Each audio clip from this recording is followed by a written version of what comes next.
前回までのオラオラジオ。ディレクターの津田直勝です。よし、みんなで作ってるなっていう気持ちがすごい強いです。だから南部好きって言われたのはそれはもうね、1個答えろって言われたら1個答えますけど、強いて言うなら全部愚問きたー。3部の話をこいつが持ち出してきた。ジョジョを知ったきっかけ意外、それは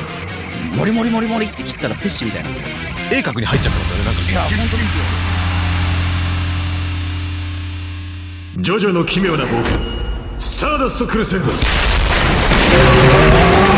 オラオラジオ。信じてるぜ。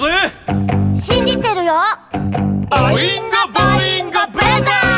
ー。この番組は荒木博彦先生原作のテレビアニメ「ジョジョの奇妙な冒険スターダストクルセイダース」のラジオである。パーソナリティは空城城太郎役の小野大輔でお届けする。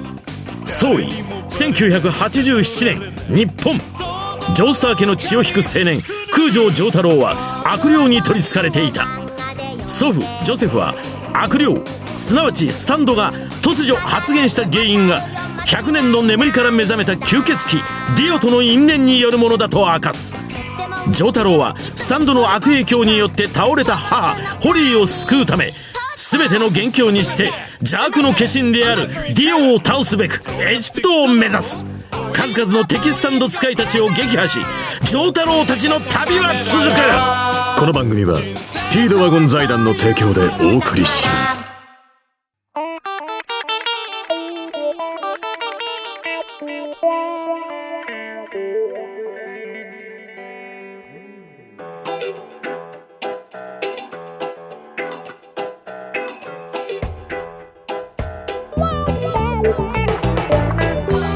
改めまして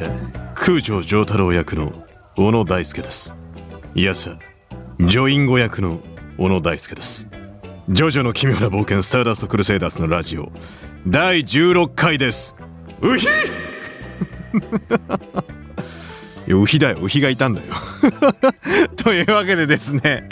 今回のオラオラジオはなんと27話のオインゴ&ボインゴの回を見てもらった皆さんにはお分かりかと思いますが、オインゴ&ボインゴの歌がオープニングテーマになってのスタートとなりましたということでですね、いやー、とんでもないミスマッチ、全然馴染まないナレーションもね、大川さんが来てくださった時に撮ってくださったんですよ。ですごくやっぱ重厚なね、いつもの旅をしてる時のナレーションのイメージで撮ってくれたわけですよ。歌とのこの親和性のなさ全ての元凶にして邪悪の化身であるっていうのを言ってるところにオインゴボインゴの全てってあれが今ちょうど当たってて、それがそこがまたねブッてなりましたけど、まあぜひですね、しっかり聞きたい方はですね、もう一度カーソルを一回戻していただいて、オープニングから聞き直すって、聞き直せるってやっぱり配信のラジオのね、ネットラジオの利点でもあるのでですね、ぜひ、聞きたい方は、もう一度そこから再生して、いただければと思います。今回は久しぶりに一人での配信ということでですね、ここ最近ゲストの皆さんと濃い話をしてきたので、のんびりと1時間ぐらい話していきたい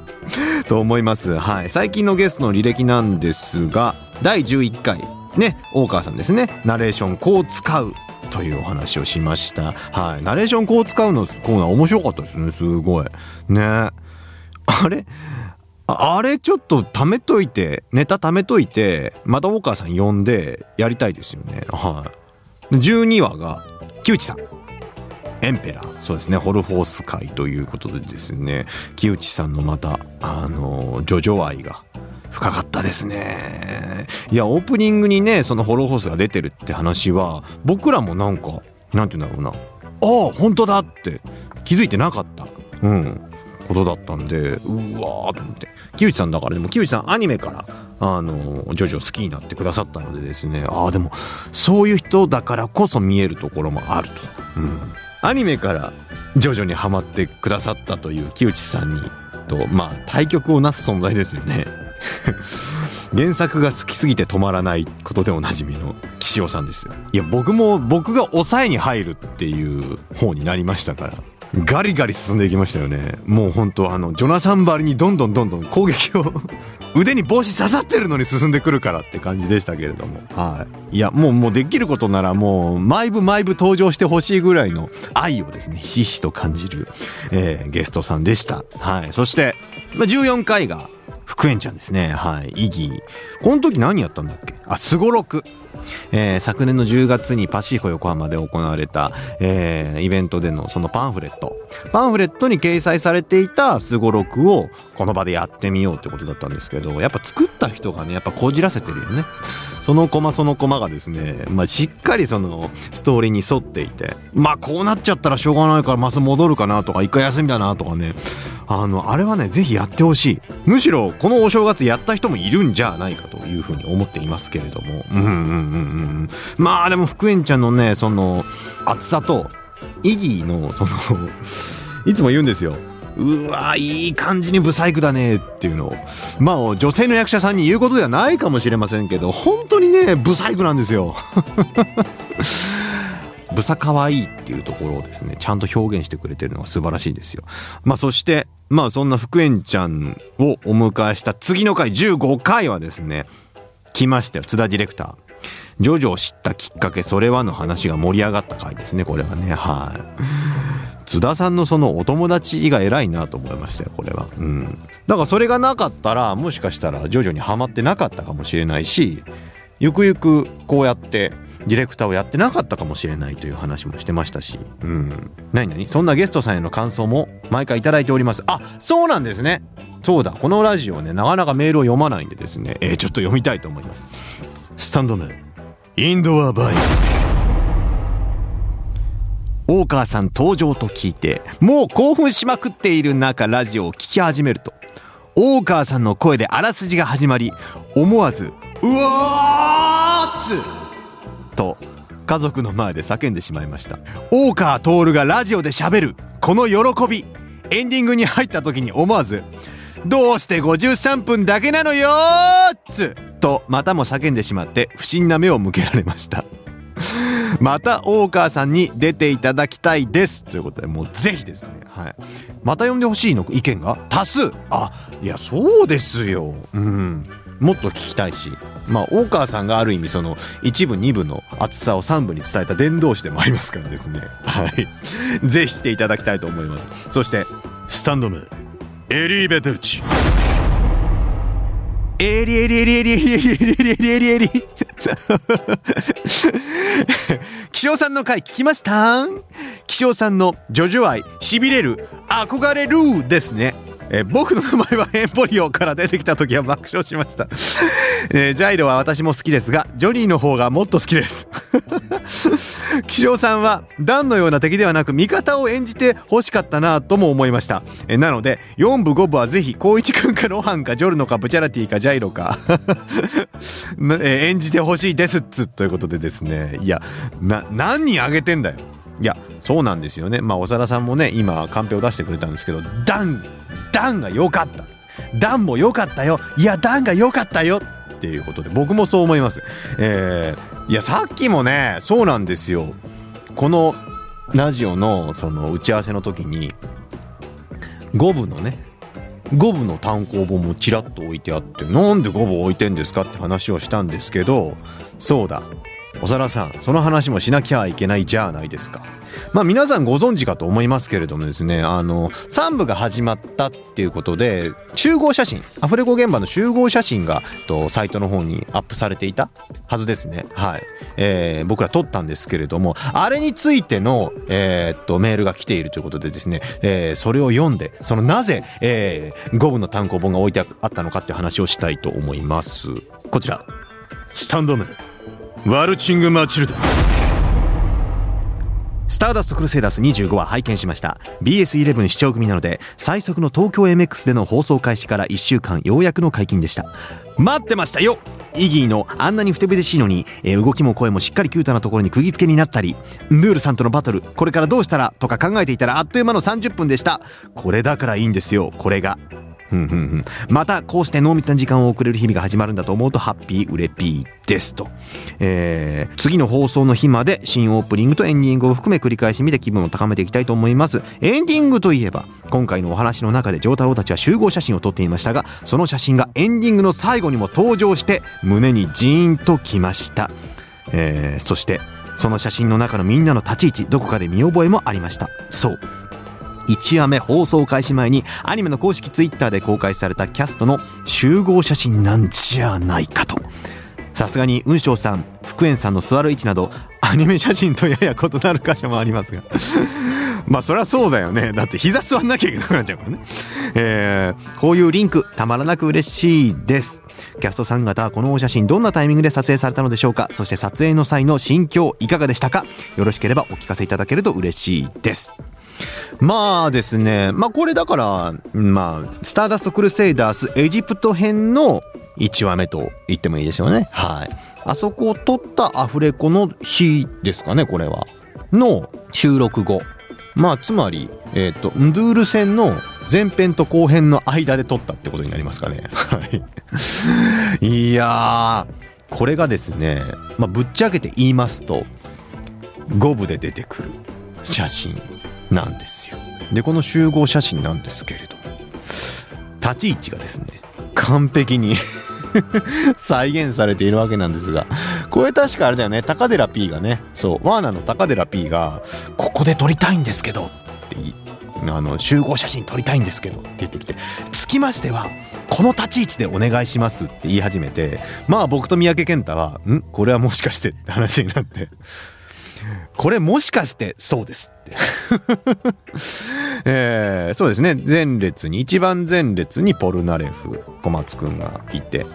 隣にジョセフ雲翔さんいて、でまあ真ん中に福円ちゃんですね。まあ実際はジョセフがイギーを抱えてるわけなんですけれども、でも雲翔さん言ってた気がするな。じゃあ膝の上って言ってて、いや違いますってあとそうだねアブドゥルと歌教員がその後ろにいて、さらに後ろに丈太郎が、こっちを見てるっていう構図なんですけれども、いやーこれね、僕ね表情に困りましたよ。丈太郎結構ニヒルに立ってるのでどうしようかと思ったんですけど、みんな超笑顔ですねもうこの特にやっぱ三宅健ちゃんがもう満面の笑みですよね。あと小松くんもね。いやーこれ撮った時にやっぱ感動しましたよ、見て。でこのタイミングなんですけども、いやよくよく考えると僕らも思ってたんですよ。5部の時にこれはいつ撮ったんだって。まあイギーがねこうやって参戦してきたからだから、エジプト上陸してした後だなっていうのは分かるんですけど、そういや歌教員普通にいるよねって。で目を怪我してないねってなると、ってことはンドゥールに攻撃される前だな。ンドゥールが攻撃してくる前でイギーがもういるってことはつって、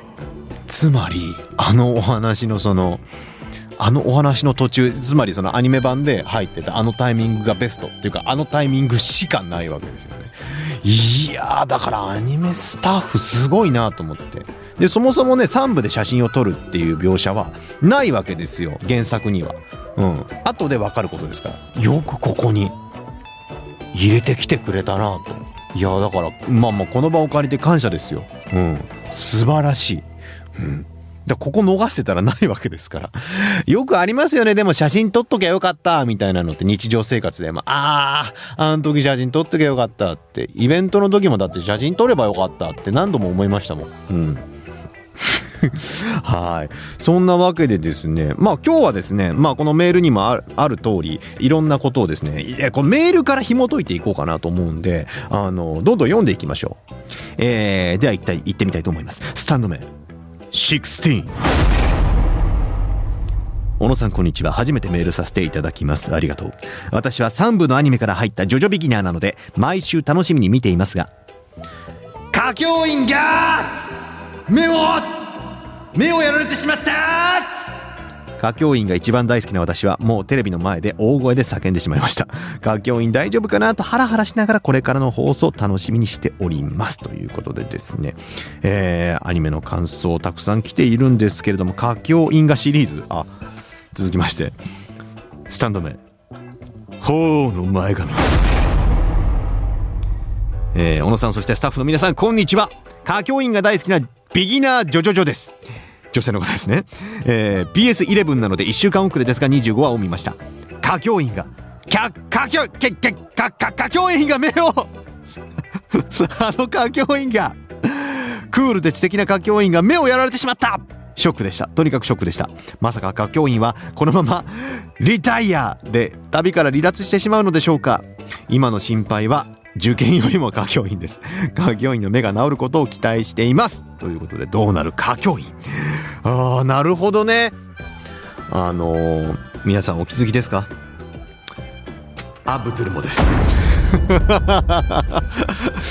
なんだったらアブドゥルも同じぐらい重症なんですけれども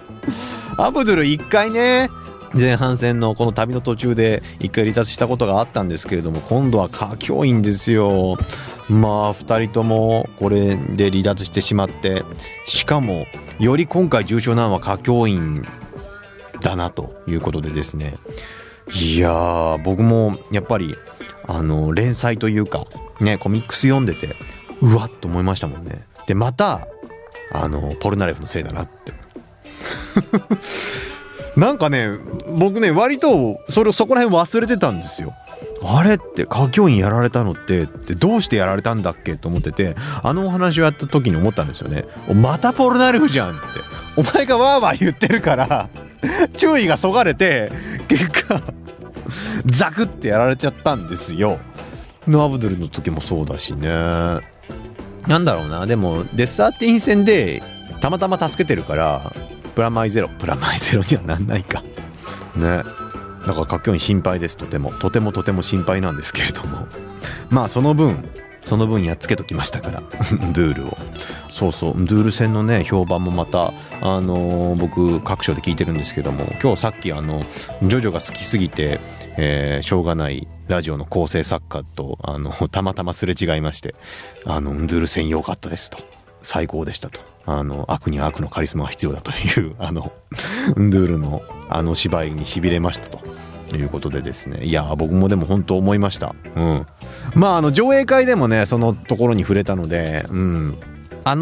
ーンがあるからこそねより怖いんですよ。そしてディオもまた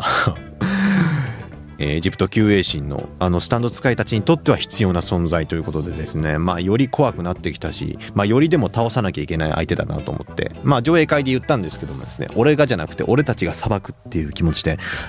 これから先旅も続けていきたいと思っております。はい、歌教員の分まででは続きまして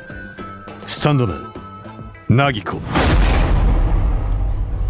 とうとう始まりましたね。この熱を誰かと分かち合いたくてうずうずしています。なんといってもオープニングしびれました。歴代ジョジョオープニングを担当されたアーティストさん方の結集、そうジョースターズ。このキャスティングにズキューンということで、そしてエンディングはもうスタッフさんみんな大好きとしか言いようがありません。きっと回を増すごとに重みも増していくことでしょう。オープニングとは真逆でしっとりとしているんですが、熱いだけじゃないクルセイダースの旅が表されているようで、小野さんはこのオープニングエンディングをアフレコの時すでにご覧になっていたのでしょうか。もしそうでしたら三宅さんと雄たけびを上げていそうです。これからの旅を応援しています。時を超える戦いに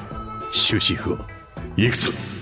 ということでですね、ありがとうございます。そうなんですよ。このオープニングエンディングの歌の話はですね、メールたくさんいただいているのでお話をしたいんですけれども、いやーそうなんですね。1月28日に出たの？じゃあもう中身のこと話していいんですよね。いや本当にね僕痺れました。この3人で歌うっていうことはですね、なんとなくはね、うちのマネージャーにも歌うのが3人ですって話を聞いてたんですけど、内容についてはギリギリまで伏せられていて、どういう歌なのかっていうのはだからアフレコのリハブに入ってて、そこでようやく聞いた最初の感想は何だろうな、っていうっていう何これって最後オラオラ言ってるっつって、もうね、最初本当に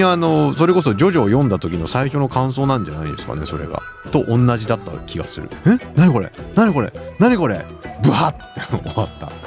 でやっぱね、中毒性があるんですよね。何回もやっぱ見たくなるオープニング、何回も聞きたくなるオープニングで、あと聞けば聞くほどね、最初おやこれはなんだって思ってたのが、意味があるなっていうのがね、だんだん分かってくるのが、やっぱりそういうアハ体験ができるっていうのがですね、ジョジョ本編とリンクしてるなというふうに思いました。よくよくこの歌詞がね、今手元にあるんですけど、ジョジョその血の記憶エンドオブザワールド、歌詞に散りばめられてるんですよ。それぞれ旅をするスターダストクルセイダースたちのスタンドを匂わせるような言葉、寡黙な炎であったり、剣が貫くであったりですよ。スタープラチナはバッチリ出てますけれどもですね、2番とか見るとそうなんですよ。愚者名乗る勇者とかね、波紋の茨とかね、雨のようなエメラルド。やっぱり一人で旅をしているわけじゃないなっていうふうに思うわけですよね。いつもその話はしてて、さっきも言った通り俺たちが裁くっていうふうに思って今アフレコに臨んでるわけなんですけれども、こうやってちゃんとね入ってるっていうのと、プラスやっぱりその橋本仁さん、トミーさん、そしてコーダさん、この3人がその結集してるっていうことがですよ、決して一人ではないと、力を合わせれば巨大な敵にも勝てるっていうところをね言ってる気がして、オラオラも一人ずつ言って最終的に全員でオラオラ言うじゃないですか。いやあれもすごい意味があるなって思って、オラオラをみんなで言うってなかなかないと思うんですけど、すごい僕はね最初おやって思ったけど、何回も聞いてて感動する。あそこを聞くたびに、いやみんなで言いたいねこれね、だからアニメみんなで集まって、前も提案しましたけれども、そのお酒を飲みながらジョジョを見ると楽しいっていう。でみんなで集まってパブリックビューイングしたいね。パブとかでパブとかで大画面で見ながら、お酒を飲みながらこのオープニングを見てですよ、このオープニングが始まったらみんなで合唱し始めて、最終的にみんなでオラオラ言って終わるっていうのをね、いつかやりたい、いつかどこかでやりたいと、そんなことをね思うぐらいとても熱いオープニングですね、これは。そしてですよ、そう忘れちゃいけないエンディング。エンディングがねいいそのメールもたくさんいただいてて、感想もたくさんいただいてるんですけども、みんなやっぱり同様に、口を揃えて言っているのが、ちょっとね旅の終わりを匂わせる感じでも旅が続いていく感じ、その2つが相まってとってもなんかセンチメンタルな気分になるっていう。なんかしっとりとしてなんか寂しい、でも来週もあるんだよなっていうその喜びそれがないまぜになってちょっと切ない気持ちになるっていうのがみんな書いてくれてて、僕もそうなんですよね。思うんですよ。僕ね今もうすでに言ってますから、周りにジョジョ終わったらどうしようっていう言うてもね、もうエジプトに入ったから後半なんですよ、このお話は。そう、この旅はだんだんと終わりに近づいてきている。そして終わらせないといけないんですよ。ずっと旅してたいけど、ホリーさん大変なことになっちゃうからリオを倒さなきゃいけないっていう、そのだんだんと厚さは増していくし、それに比例して寂しさの方も加速度的に増していくわけですよね。なんかそれをね、エンディングがこう物語っているようで、とても切ないです。でもそう、パッドメセニーグループのラストトレインホーム、いや僕でもね、耳にしたことはあったと思うんですけど、あんまりその馴染みはなかったかも。で僕らのちょい上の世代がこれクリーンヒットなんですよね。あれ1987年に発売されたアルバムに収録されてたんだ、スチルライフ。そうなんだ。だから1987年ってそれこそ僕78年生まれなんで9歳です。9歳でパッドメセニーは聞いてないよね、そんなにねいやでもジョジョって結局その世代の人たちがまた、共感をして、そして次の世代に伝えてって、そしてまた僕らが受け取って、そしてまたこれからジョジョを知るというですね、新しい世代にまたつないでいくっていう役割があるのでですね、僕は承ったので、それをいやこれはね今の人たちにとっては新鮮だし、そして今の人たちが今初めて聞いた人たちがこうやってエンディングいいですねって言ってくれているっていうこともですね、すごく今ジーンときています。回を増すごとに重みを増していくことでしょうって書いてくれてるんですけども、確かにそうだね。うわーやだー、終わりたくねえよー、終わりだー、すっきり。はい、もう一つスタンド名ジョン・カビラ。すげえ、ジョン・カビラさんからカッコ仮って書いてるわ小野さんはじめましてです。はじめまして、いいんです。エンディングですが、一期のエジプシャンも懐かしかったですが、パッドメセニーラストトレインホーム、これはまた憎い選曲ですね。聞いた瞬間にジョン・カビラさんの声が響き渡ったんですが、それは、某 FM で深夜やっていた番組のエンディングで馴染んでいたので、一気にその時代にバーンと飛ばされました。少し寂しげな感じがいいんですということでですね。なるほどね、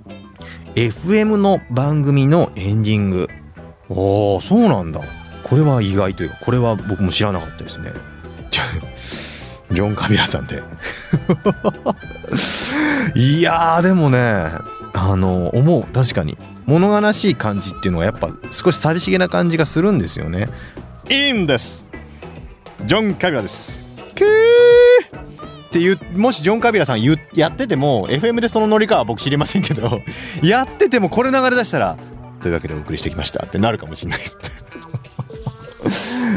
すそっか。まあでも本当にこ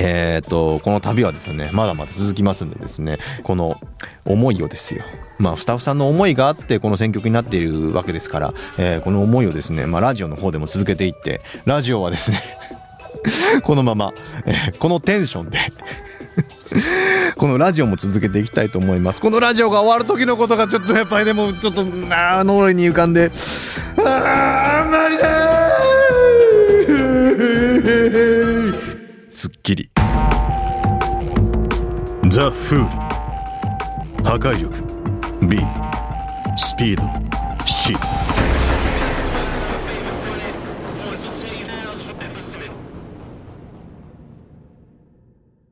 ジョジョを知ったきっかけ、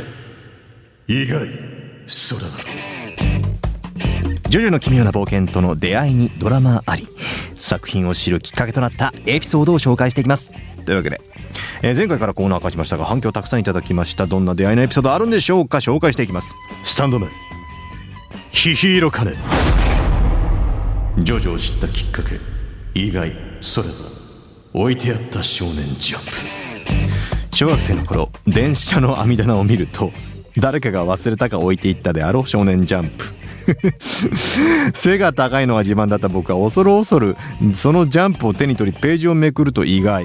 腕に生えた敵が襲いかかってくるという実に奇妙な内容の漫画が掲載されていました。エンプレスか駅に着いたのでジャンプは棚に返しました。内容が強烈すぎて頭に焼き付いたままでした。中学生になってから周りでジョジョブームが来て1巻から読むことになり、エンプレスの巻を読んであーっとなったのでした。ちゃんちゃん、アニメで見た時も感動しました。ありがとうジョジョということで。なるほどね、そういうきっかけあるかな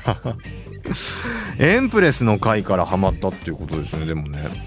あの回すごい怖かったですけどね、僕子供ながらにというか、子供ながらにいつ読んだんだろう。結局ね、この話ってジョジョってみんな忘れがちかもしれないんですけど、関係ない人が巻き込まれがちなんですよね。いや、お医者さんかわいそうだなって思って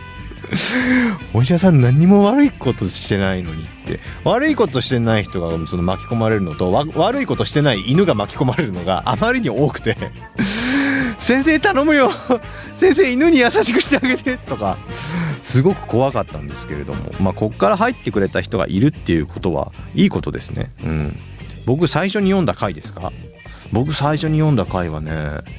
僕でもねちゃんと覚えてるのはやっぱり1巻から読まなきゃなって思った覚えがあるんで1巻なんですけど、1巻の最初の話なんですけれども、どこが最初に印象に残ったかっていう話をすると2部がすごい印象に残ってたんですよ。2部を最初に読んだんでしょうね。今これラジオ撮ってて思い出しました。ストレイツォーです。ストレイツォーが若いストレイツォーのイメージがすっごいあるんですよね。年取ってるストレイツォーじゃなくて、ショットグラスで弾丸がチュイーンってなるところはあそこをなぜかすごい覚えてる、ぶっ壊れるほどシュートすると、あれをすごい覚えていて、なんでだろうな燃え尽きるほどヒットじゃなくてぶっ壊れるほどシュートの方をねが先に印象に残ってるイメージがありますね。あ、波紋じゃないんだっていう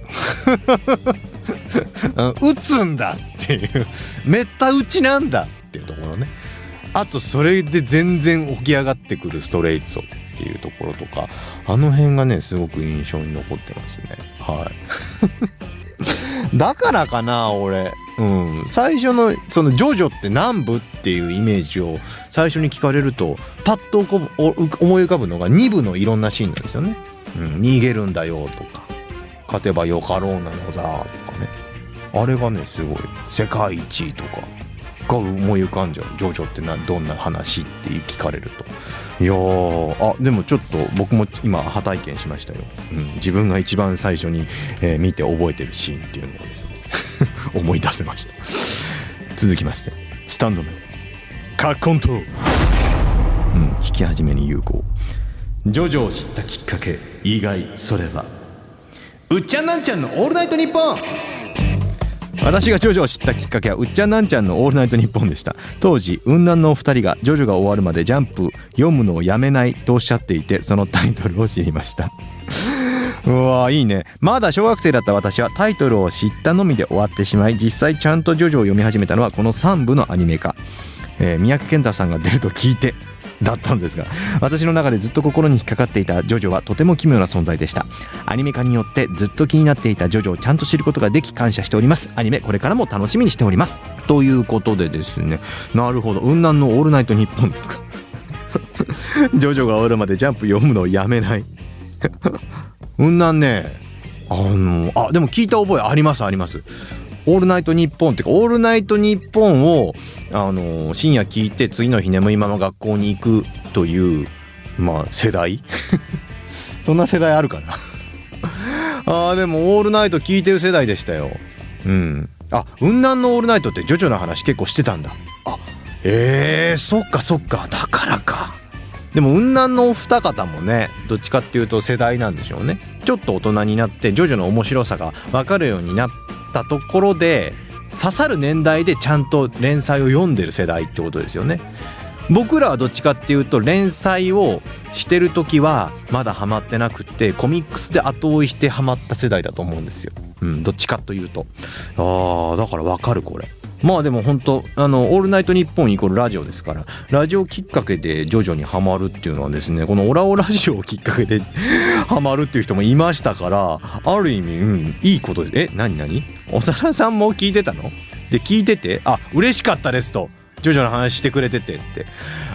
でもそうか、この世代でジョジョ好きっていうことはなかなか言えなかったかもしれない。そんな話よくしますけど、共感がまだ得られなかった時代ですよね。で、共感してくれる人とはものすごい仲良くなるっていう、なかなかでも言い出せないっていう。深夜ラジオってでもそういうコミュニティじゃないですか。なかなか好きって言えないんだけど、好きって言ってみたら私も好きっつってはがき職人になって、そのはがき職人同士でものすごい仲が深まったりとか、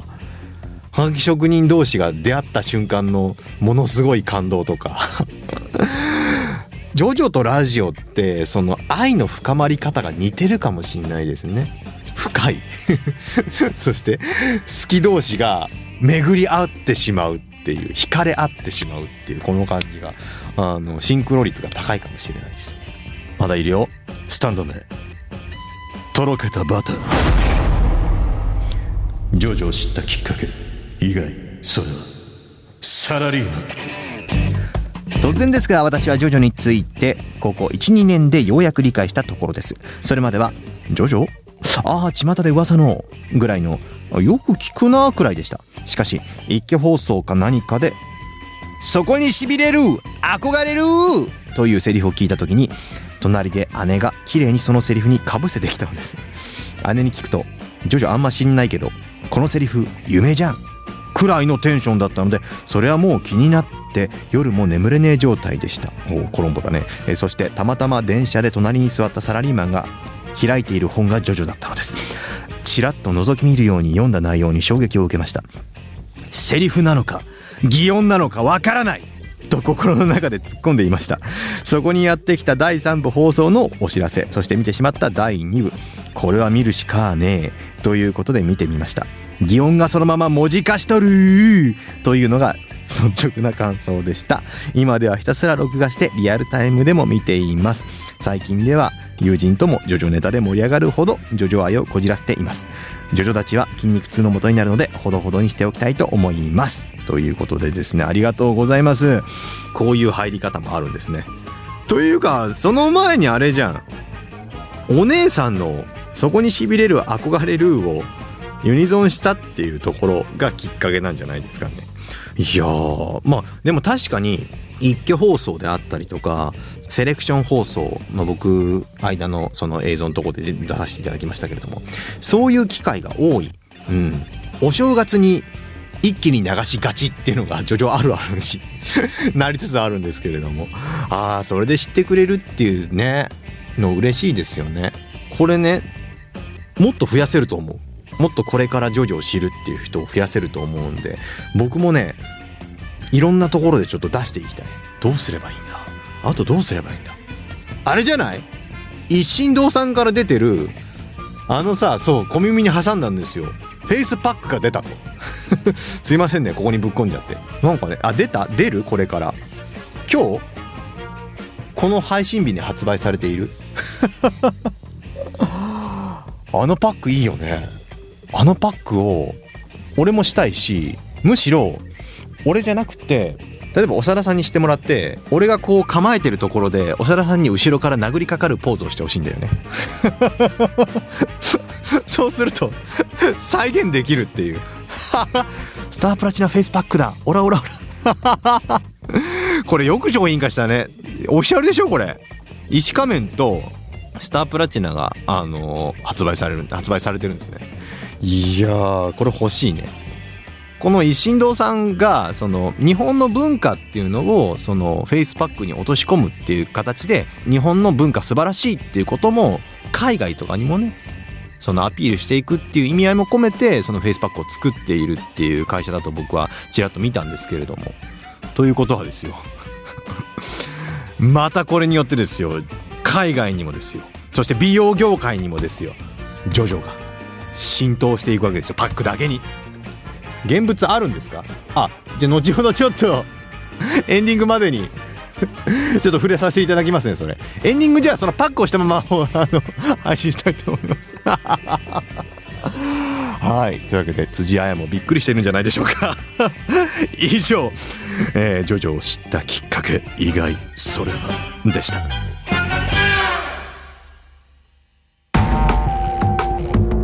ザ・フール射程距離 D 持続力 C。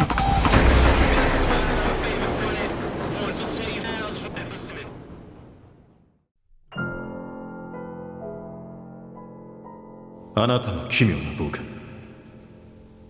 人生で一度はある奇妙なエピソードを紹介していきます。今日もきっと解決しないよ、なぜなら奇妙なエピソードだから。オチとかないですからね。はい、じゃあ行ってみたいと思います。スタンド名サヤイルカ。私が体験した奇妙なエピソード。父は旅行へ行くたびに写真をたくさん撮るのですが、数年前にフィルムから写真を現像してみると、旅行写真に混じって父がパジャマ姿で玄関先のポストへ新聞を取りに行くのを家の外から撮影した写真が入っていたのです。父も母もそんな写真を撮られた覚えも撮った覚えもないと言っていて、あまり気にした様子ではなかったのですが、私は不思議で仕方ありません。もしかしたら写真屋の店員さんがハーミットパープルの使い手だったのでしょうか。それではこれからもアニメラジオ応援しております。もう一つあります。スタンド名クミクミ。中学生の時の話です。家族で旅行に行った時に撮った写真をカメラ屋さんに現像に出しました。仕上がったものを一枚一枚見ていると、全く見覚えのないおじさんがとびきりの笑顔で写っている写真が一枚混じっていました。家族の誰も知らないおじさんの自撮り、いつ撮られたのかも未だにわからない奇妙な我が家の七不思議です。ちなみに写真は写真の中のおじさんが動き出すといけないのでビリビリに破きました。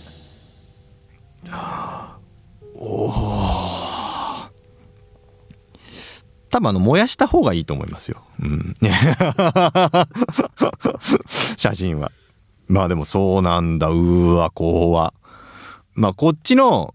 なんだろうな、クミクミさんの方は、後者の方ですね。後者の方はおじさんが勝手になんか置いてたやつをバシャッつってまた置いてったっていう可能性とか、あとその現像さんってカメラ屋さん、写真屋さんがたまたま撮ったやつを、その出来上がったやつを入れてる時に混ざっちゃった可能性っていうのもまあ否めない。知らないおじさんですから、これはまあ否めないんですけど、もう一通のこのサヤイルカさんの方はめちゃめちゃ怖いですよね、これね。だって父がパジャマ姿でその玄関先に行ってるのを家の外から撮影した写真でしょ。怖っこのカメラ、あとはだからこのサヤイルカさんも撮った覚えがないとすれば、家族だよね。弟さんとかお兄さんとかお姉さんとか妹さんとかいない？そこが知りたい。でそこを知っていいえってなった時のゾワゾワ感はありますけれども、いや怖いからやっぱり店員さんがハーミットパープルの使い手だったということにしましょうはい、というわけで、あなたの奇妙な冒険でした。これからもお待ちしております。ザ・フール、精密動作性 D、 成長性 C。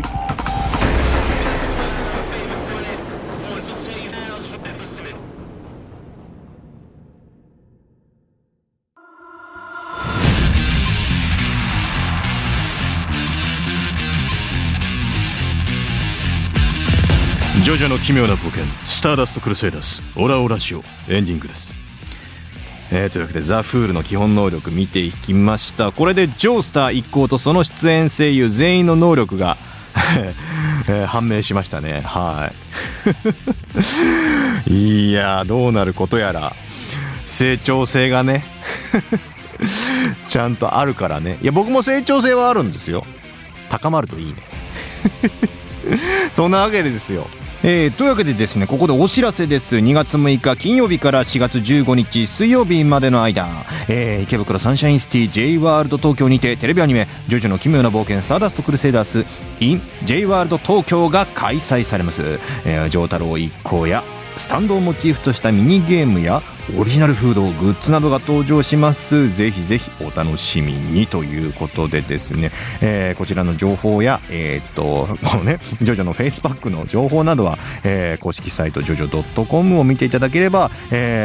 かるかと思いますので、ぜひチェックしてみてください。このジョジョのフェイスパック、こちらがですね現物が届きまして、ちょうど今日まずこのパッケージの裏見てみたいと思いますね。お肌と心に潤いを、顔につけている間も楽しめる空城丈太郎のスタンド、スタープラチナの顔がプリントされたフェイスパックです。3つの美容成分が肌に潤いとツヤと張りを与え、クリアーな香りのローズマリーが気分をすっきりとさせます。ちゃんと普通にいいパックだね。でもね、使用する時のこの手順、ご使用方法、洗顔後に化粧水でお肌を整えます。2、マスクシートを取り出して広げます。3、絵柄が印刷されていない白い面を目と口の位置に合わせて顔全体に密着させます。4、スタープラチナになりきりましょう。5、そのまま15分から20分ほど置いてからマスクを外してくださいということで、工程のうち4が4が、おかしな工程が入ってるんですけれどもオラオラオラオラオラオラって